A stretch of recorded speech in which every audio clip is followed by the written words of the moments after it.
Hola, ¿qué tal? Soy Miguel Pastorino. Hoy vamos a continuar en esta reflexión sobre el credo, en este séptimo encuentro, y continuamos con afirmaciones cristológicas, inseparablemente unidas a las que venimos viendo, y una dimensión clave del único misterio pascual. Por eso profundamente vinculado a la resurrección y a la ascensión al cielo que veíamos con la profesora Emilia Conde en el encuentro anterior. Eh, la afirmación en la que hoy nos vamos a detener es la siguiente: está sentado a la derecha del Padre, y de nuevo vendrá con gloria para juzgar a vivos y muertos, y su reino no tendrá fin. Si bien tal vez lo hemos escuchado y lo hemos confesado tantas veces, pero no siempre nos detenemos justamente en estas imágenes tan poderosas que a veces incluso no aparecen mucho en las catequesis o en las reflexiones pastorales, porque parecería que nos hablan de algo totalmente lejano a lo que vivimos cotidianamente. Es decir, ¿qué es esto de Jesús sentado a la derecha del Padre? ¿Qué es esto de que vendrá con gloria a juzgar a vivos y muertos y su reino no tendrá fin? Aquí hay dos peligros que han pasado en la historia de la Iglesia.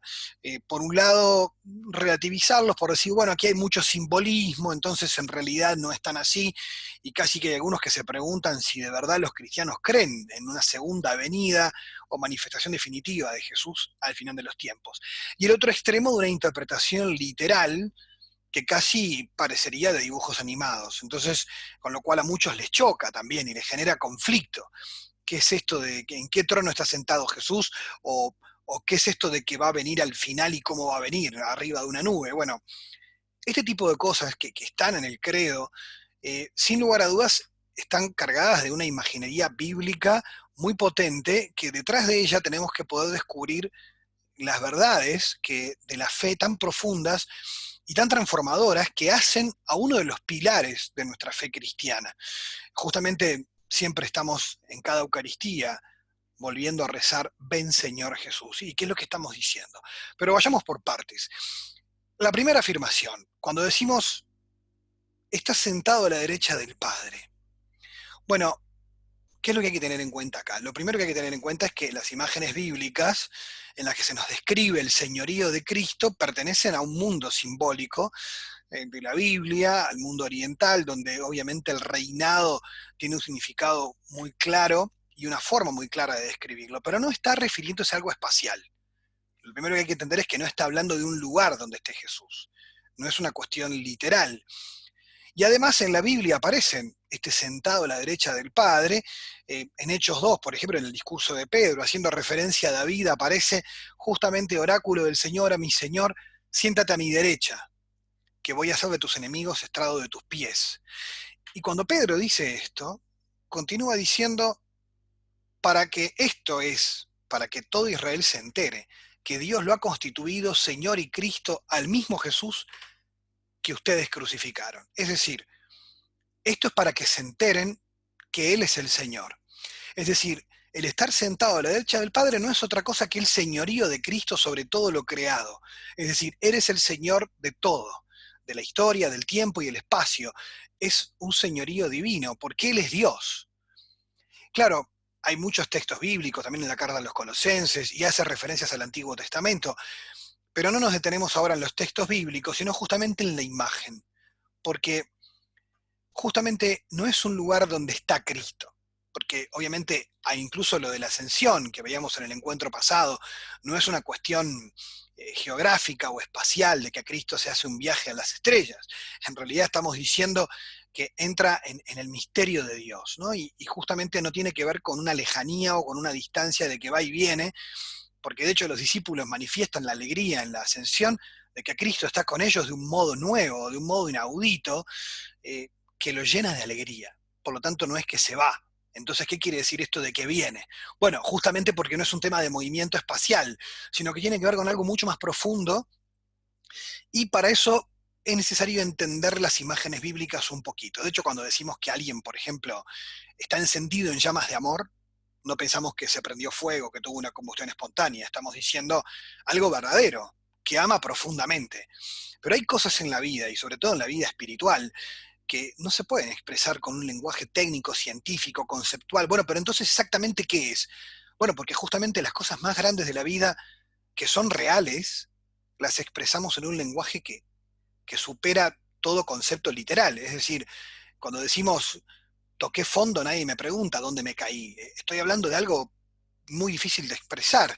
De hecho, el propio término resurrección no refiere a una vuelta a la vida biológica, como sabemos, sino que refiere a la entrada de la vida divina en la historia y en el tiempo. Es decir, es algo de una realidad que nosotros no manejamos y que se adentra en nuestra historia y que obviamente abre un horizonte nuevo para el cual no hay palabras.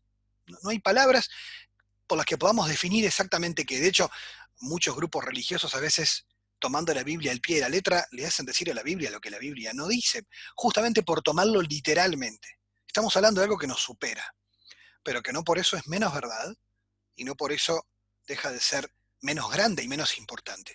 Eh, Jesús en el Evangelio de Mateo, al final, cuando dice, se me ha dado todo poder en el cielo y en la tierra, ¿no? Y ahí envía para que hagan discípulos míos a todas las naciones, yo estaré con ustedes todos los días hasta el fin del mundo. Es decir, se va, pero no se va, porque está. Ahora, este estar es un estar distinto, es el estar de Dios que está en todas partes, que se lo puede invocar desde cualquier lugar, y es un poder sobre toda la realidad, sobre todo el espacio. El estar sentado a la derecha es una imagen para decir, este tiene todo el poder. Como podemos leer brillantemente en el capítulo 1 de la carta a los Efesios, que les invito a meditar, este estar a la derecha es la potestad de Cristo sobre todo lo que existe, sobre toda realidad. Él es el Señor. Ahora, el misterio de la persona de Cristo y su poder sobre todo lo creado queda manifestado en esa imagen del estar sentado a la derecha del Padre, pero está unida a la siguiente afirmación, y es en la que nos vamos a detener con mayor profundidad. Desde allí vendrá con gloria para juzgar a vivos y muertos. ¿Qué es esto de que vendrá con gloria? La venida gloriosa es un aspecto central de la fe cristiana y sobre todo de la cristología, y nosotros lo atribuimos a un término que usamos, que es parusía. ¿Y qué es la parusía? Bueno, es el término con el que la Iglesia refiere a la segunda venida, pero claro, el término segunda venida confunde, porque parecería como que va a venir de nuevo de otra manera y en realidad se fue. Bueno, no se fue. En realidad podríamos decir que es la manifestación definitiva de Cristo al final de los tiempos. Es la manifestación gloriosa de aquel que ya está, pero que viene con poder. De hecho, en el Adviento, que nos centramos sobre todo en estos textos, sobre todo en las primeras semanas del Adviento, vemos cómo la mirada puesta en la segunda venida es aquel que viene, pero que ahora se manifiesta de un modo total, con una manifestación con la plenitud de su ser, de su divinidad. De hecho, la palabra parusía la utiliza Mateo en el Evangelio, la utiliza San Pablo muchísimas veces, aparece en la carta de Pedro, en la segunda, aparece en la primera carta de Juan, aparece también en la carta de Santiago. La palabra parusía era muy común en la vida cristiana, pero es tomada del mundo helénico, en el mundo griego, en la cultura griega de la época bíblica. Nosotros, sobre todo el Nuevo Testamento, el término parusía se utilizaba para referirse a una visita de un soberano, por ejemplo, del emperador. O sea, que viene alguien que es lo máximo, y entonces cuando él viene es como que hay que prepararse para tener lo mejor para él, porque además lo que viene es una buena noticia porque nos trae una vida nueva, nos trae reconciliación, justicia, paz. O sea, toman una imagen de la cultura de su tiempo. Y esta es la parusía. Pero ahora se aplica en un sentido novedoso, porque el que viene es Dios, ¿no? No es cualquiera. Eh, lo inimaginable en la Biblia está expresado justamente en símbolos que nos desconciertan, porque son de tono apocalíptico, del género apocalíptico, que son, por ejemplo, que los astros se conmueven todos, ¿no? El universo entero parece estremecerse, ¿no? La luna, el sol. Les leo el texto de Lucas, capítulo 21, y uno cuando escucha esta imagen puede pensar en películas de cine catástrofe, en un lenguaje literal. Habrá señales en el sol, en la luna y en las estrellas. Las naciones estarán angustiadas en la tierra y enloquecidas por el estruendo del mar y de las olas. Los hombres muertos de terror y de ansiedad por lo que se les echa encima, al mundo, pues las columnas de los cielos se tambalearán. Entonces verán al Hijo del Hombre venir en una nube con gran poder y majestad. Cuando comiencen a suceder estas cosas, tengan ánimo y levanten la cabeza, porque se acerca su liberación. Es tremendo este texto porque no está dando, digamos, una especie de aviso meteorológico, ¿no? De qué va a pasar a nivel de astrofísica en el cosmos. No es eso. Justamente son imágenes para decir la creación entera se conmueve ante su presencia. Es decir, está diciendo la magnitud de lo que pasa. No está contando lo que va a pasar exactamente, sino que está contando la magnitud del evento. Es decir, ante la presencia de Cristo no me conmuevo solo yo, el cosmos entero se conmueve, todo colapsa. ¿Por qué? Porque justamente este amor infinito que todo lo transforma, ante él nada queda indiferente, todo queda transformado. Y por eso, cuando vemos estos textos, Lucas al final ahí dice, cuando comiencen a suceder estas cosas, tengan ánimo y levanten la cabeza. Es decir, es un momento de alegría, porque se acerca su liberación. Es decir, llegará la plenitud, la felicidad plena, porque llega Él. Eh, Dice, de hecho, Benedicto XVI, en su libro Jesús de Nazaret, en el tomo 2, que es precioso y es sobre todo centrado en el misterio pascual, y se los recomiendo vivamente. El libro es muy claro, y él ahí habla, dice justamente, Jesucristo no hace un viaje a las estrellas, eh, ni dice, por eso no viene de otro mundo, no es una cuestión espacial, sino que lo que aquí sucede es que esta venida es una transformación total, y lo más interesante, ya ha comenzado. Es decir, en la resurrección de Cristo, ya ha entrado el mundo nuevo, de hecho mucho antes, ¿no? Ya en la encarnación. Pero podríamos decir que la resurrección es claramente ese anticipo que aparece en una carta de las de Pedro, que habla del lucero de la mañana. ¿Qué es el lucero de la mañana? Que todavía es de noche, no salió el sol, pero tengo un anticipo que me avisa que el sol va a salir. Y esto nadie lo va a parar. Es decir, aunque sea de noche, va a venir. Entonces, esto no lo para nadie. Es decir, va a venir igual. Y entonces, aunque sea de noche, yo tengo el anticipo, el lucero de la mañana. Jesucristo resucitado es el anticipo de lo que va a venir. Es el mundo futuro que ya está ahora acá, pero que no lo vemos todavía en forma definitiva. Y que toda la realidad será transformada. Por eso es la consumación del mundo, de todo lo que existe. La vida cristiana entera es Adviento, ¿sí? Es esa entrada en la vida de Dios definitiva. Y, y les leo otro texto de Benedicto, donde dice, de lo que se trata aquí, justamente es de salir de una dimensión del encierro en uno mismo hasta la dimensión nueva del amor divino que abraza el universo. O sea, no es una cuestión espacial, de Dios allá, yo acá, sino que es salir de la dimensión del encierro, del egoísmo, de la indiferencia. Por eso en el Adviento se invita tanto al despertar, al no quedarse dormido. Son imágenes para decirnos salir de la modorra, de la superficialidad, salir de estar adormecido en la vida, en la superficie, para ir a lo profundo, para descubrir ese Dios que está queriendo venir a mi vida, ¿no? Y está viniendo de muchas maneras. De hecho, en los padres de la iglesia y en muchos santos como en San Bernardo aparece esta imagen de las múltiples venidas, no como sucesos históricos diferenciados, sino como modos distintos de venir Jesús a nuestra vida. De hecho, en la Eucaristía es el modo más denso en el que hoy lo tenemos, en su palabra, a través de la comunidad. O sea, Cristo siempre está viniendo a nosotros. Pero eso no significa que no exista una venida definitiva y plena al final de los tiempos. Pero está viniendo ahora, porque lo tenemos ahora. Pero todo esto también tiene que ver con nuestra actitud, con nuestra apertura, con abrirnos a esta venida.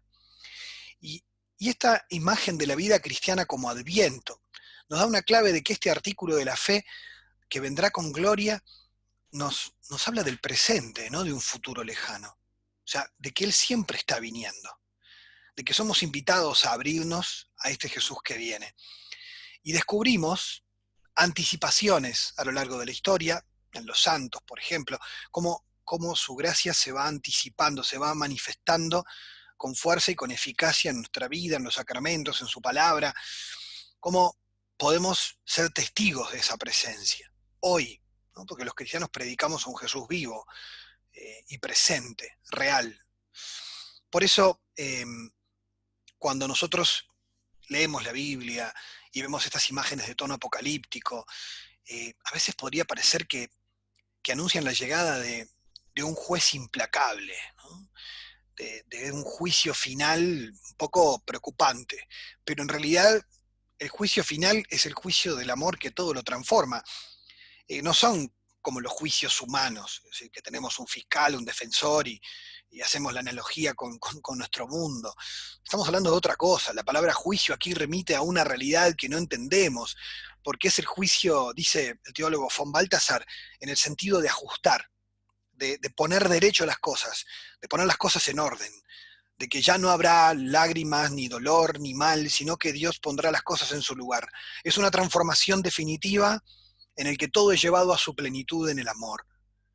Y por eso la espera cristiana no es la espera de un mundo mejor, de una sociedad mejorada, ni una vaga utopía, un sueño mítico, sino que es una certeza de que viene Dios y viene de un modo definitivo. La última afirmación, a juzgar a vivos y muertos. Bueno, claro, a juzgarnos a todos. Y ahí uno dice, bueno, ¿y esto cómo es? Bueno, lo que nos enseña la tradición de la iglesia es que solo juzgará a Él y nadie más que Él. Este que está sentado a la derecha del Padre y que es Dios mismo. Porque Jesús no es menos Dios que el Padre, ¿no? O sea, eso es lo que confesamos en la fe. Jesús no es menos divino por ser hombre, ni menos humano que nosotros por ser Dios. Y este es el misterio de Jesucristo, ¿no? De quién es Él. Tantas herejías se han desviado muchas veces por enfatizar tanto su divinidad que ocultaban su humanidad, o por afirmar tanto su humanidad, ocultar su divinidad, ¿no? Y este que juzga es nuestro hermano y es nuestro Dios. Y eso es lo hermoso de esta afirmación, porque, primero, la injusticia del mundo no tiene la última palabra. Un amor de Dios, el amor de Dios sin justicia sería una caricatura del amor, porque de hecho hay una libertad que la gracia de Dios no anula. Y esa libertad que la gracia no elimina es de la que nosotros somos responsables.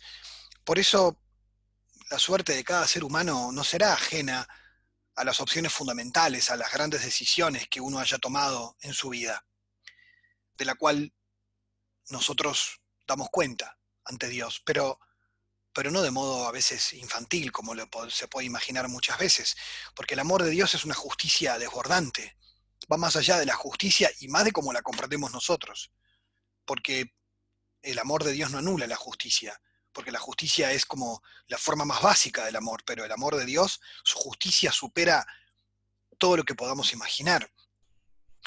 Eh, Hay un teólogo protestante, Molman, que sobre un tratado sobre la Teodicea, él dice, ¿cuál es el juicio de Dios para un torturador, por ejemplo, que ha masacrado a sus víctimas, un verdugo? Dice, que Dios lo torture a él. Bueno, dice, lo encerraría en su orgullo. Dice, la justicia que Dios tiene, claro, es una imagen esto, ¿no? No es una verdad revelada, pero es una imagen, me pareció muy bonita para entender algo. Dice, el castigo que Dios tiene para este hombre es que saldrán sus víctimas a abrazarle. Y dice Molman, yo no quiero estar en esos pies, ¿no? Porque el amor duele cuando a mí me falta el amor, cuando yo no sé amar, ¿no? Y tal vez el mayor dolor de quien no ha amado, no ha podido amar, no ha sabido amar, es ser amado, ¿no? Entonces es imposible imaginar la justicia de Dios, pero algo podemos balbucear. Eh, y la iglesia primitiva interpretó este juicio de Dios, este juicio final, como un acontecimiento lleno de esperanza, lleno de gozo, porque el que viene es el que murió por nosotros en la cruz, no es un extraño. Y de hecho, durante la Edad Media, en algunos ámbitos teológicos, se enfatizó el día de la ira, el dies irae, ¿no? Y malentendido muchas veces, como un día de estremecimiento y pavor, que es una dimensión del juicio, de grandes calamidades, tomado por los textos bíblicos. Pero a veces hoy muchos tienen esa imagen de cine catástrofe, a veces exagerada en algunas revelaciones privadas, marianas, no aprobadas por la iglesia, donde parecería que la Virgen es más buena que Dios, lo cual sería una herejía, porque María no puede ser más buena que Dios, porque Dios es la fuente de la bondad, ¿no? Entonces, María es lo que es gracias a Dios, entonces no puede ser ella más buena, por supuesto, o sea, Dios es la fuente del amor y de la vida. Eh, y Ratzinger, en un escrito del año 68, Introducción al Cristianismo, que es como su libro, su obra maestra teológica, su libro de madurez como profesor, en Introducción al Cristianismo él escribe: donde la imagen del retorno de Cristo es sola y exclusivamente juicio, se olvida lo más decisivo. Se reduce el cristianismo a puro y simple moralismo y le quita ese hálito de esperanza y alegría que constituye su más auténtica manifestación vital. O sea, claramente el centro no es el juicio moral, sino la alegría del juicio, de que viene Dios. Y continúa Ratzinger: no nos juzgará un extraño, sino ese a quien conocemos por la fe. No saldrá a nuestro encuentro un juez totalmente otro, sino uno de los nuestros, el que conoce a fondo al ser humano, porque lo ha llevado sobre sus hombros. Es clarísimo, eh, el que viene a juzgarnos es el que murió en la cruz, es el buen pastor. No podemos pensarlo de forma, diríamos, esquizofrénica, ¿no? O sea, o como si fuera una especie de Jesús doble personalidad, ¿no? En realidad es el mismo. Y como el vidente del Apocalipsis, ante el juez que está sentado a la derecha, es decir, ante ese Jesús, Señor y Cristo, caemos ante Él y ¿qué escucharemos? No temas, soy yo.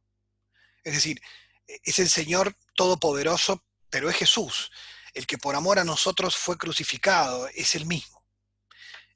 Como decía, es el buen pastor y no un extraño, es nuestro hermano.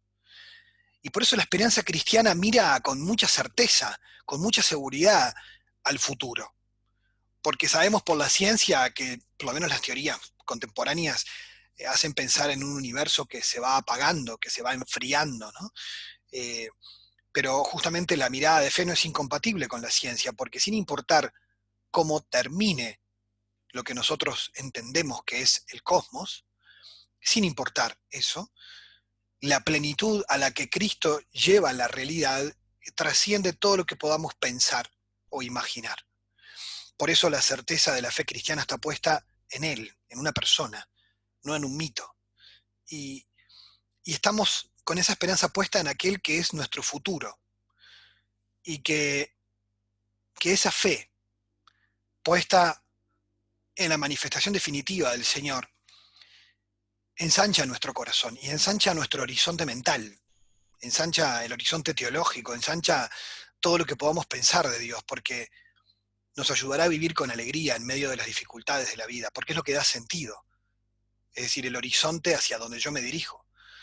Porque como enseña también la escritura, ¿no? Es decir, eh, Él es la luz, Él es ese lucero de la mañana, Él es esa certeza de que el día viene, de que el sol saldrá, de que no importa cuán oscuro estemos viviendo, la última palabra la tiene el amor, la tiene la vida, la última palabra la tiene Dios. Y, y estas afirmaciones del credo lo que nos hacen recordar es eso, lo que confesamos es eso, que la última palabra la tiene Él y la tiene aquel que es el amor en persona, como no podemos imaginar. Por eso un teólogo contemporáneo afirma que si alguien no es feliz siendo cristiano, en realidad no conoce su fe cristiana, porque quien se sabe amado, se sabe esperado y sabe que su vida no termina en el absurdo y en el vacío, tiene más que razones para vivir feliz, aún en medio de las dificultades. Por eso, cada artículo del credo tiene que ver con nuestra vida, no son cosas ajenas. O sea, cuando afirmamos que Dios creó el mundo, afirmamos que le importamos y que no venimos de la nada y por eso no vamos a la nada. O sea, mi vida tiene sentido aunque yo no se lo encuentre, aunque yo no se lo dé. Es decir, cada afirmación del credo que venimos reflexionando y que seguiremos, tiene que ver con nuestra vida, responde a las grandes preguntas de nuestra vida que solo en Cristo adquieren su plena luz y su pleno sentido. Que el Señor nos ilumine para vivir con alegría y con esperanza cada día de nuestra vida. Hasta la próxima.